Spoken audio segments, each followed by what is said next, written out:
शांति। 17 सितंबर। आज बाबा हंसी मजाक भी कर रहे हैं। गीत बजाया था, महफिल में जल उठी समा परवानों के लिए।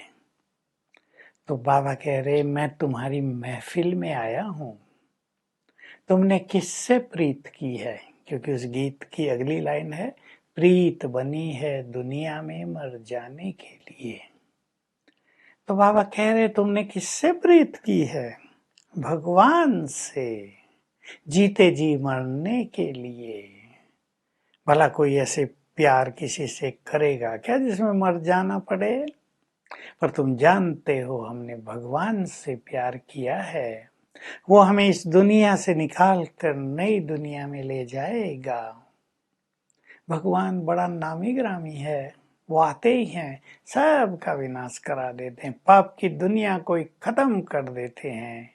क्योंकि पाप से ही दुख पैदा हुआ है, सब दुखी हो गए हैं।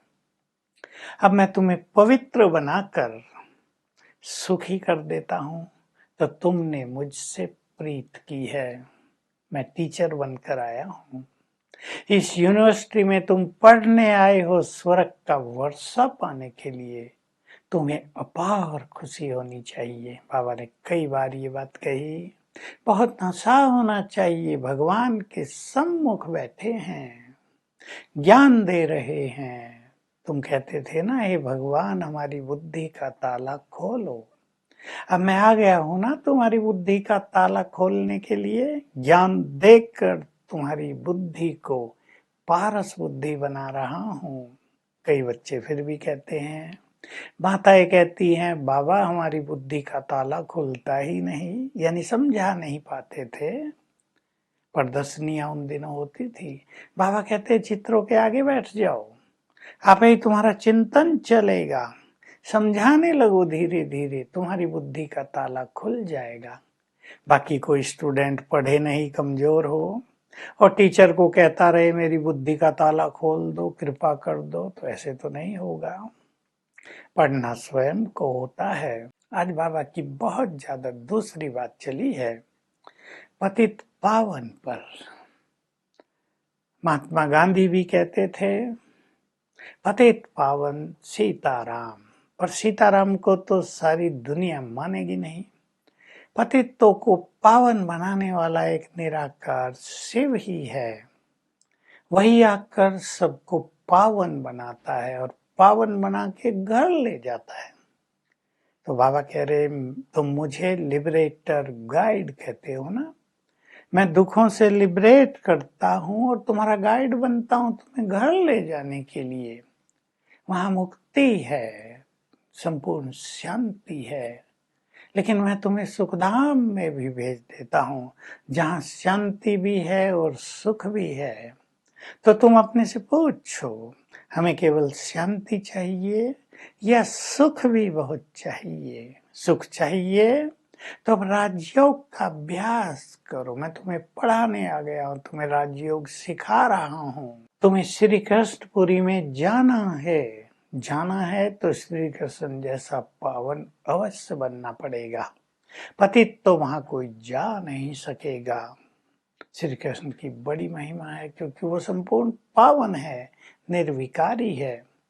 मैं तुम्हें ज्ञान रत्न दे रहा हूं। दूसरी बात है ये, इन ज्ञान रत्नों से तुम्हारा श्रृंगार हो रहा है। ये ज्ञान के मोती तुम्हारी बहुत बड़ी ज्वेलरी है, जेवर हैं, इनसे तुम सज जाते हो। बाबा उदाहरण दे रहे, जैसे कन्या की शादी होती है, ज्वेलरी आदि पहनती है तो कितनी खुश हो जाती है, सज जाती है। तुम भी ज्ञान रत्नों से सज रहे हो। ये तुम्हारी नेचुरल ब्यूटी है ब्राह्मण जीवन की। सतयुग में तो नेचुरल ब्यूटी होगी लक्ष्मी नारायण की, उन जैसा ब्यूटीफुल कोई हो ही नहीं सकता। कोई चित्रकार भी उनका चित्र नहीं बना सकता। हाँ, कोई ध्यान में जाकर साक्षात्कार करे, फिर ध्यान में ही चित्र बनाए, पर ये इम्पॉसिबल है।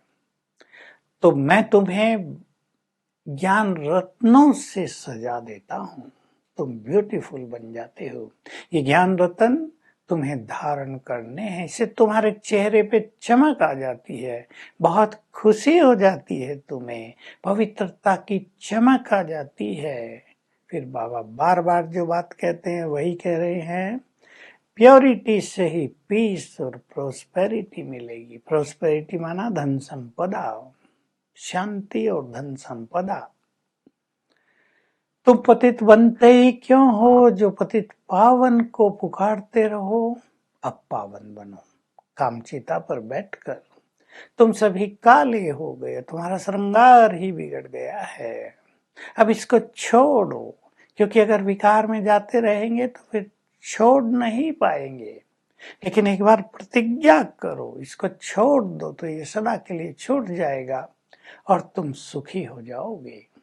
तो हमें आज चेक करना है, हमने भगवान से कितना प्यार किया है और उसके प्यार में देहभान को हम छोड़ते जा रहे हैं। देहभान को छोड़ना ही जीते जी मर जाना कहलाता है।